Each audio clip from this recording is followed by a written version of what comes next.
వస్త్రములు తొలగించి అంగీని తొడిగించి ముల్ల కిరీటం అల్లి రెల్లు చేతిలో ఉంచి వస్త్రములు తొలగించి అంగీని తొడిగించి ముల్ల కిరీటం అల్లి రెల్లు చేతిలో ఉంచి మోకాలపై నిలిచి రాజులకు రారాజా నీకు శుభమని చెప్పి అపహసించిరి నిన్ను.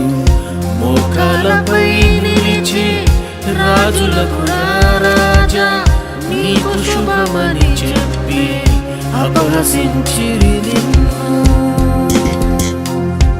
నా దోషము నా నేరము నా పాపము నీ దేహము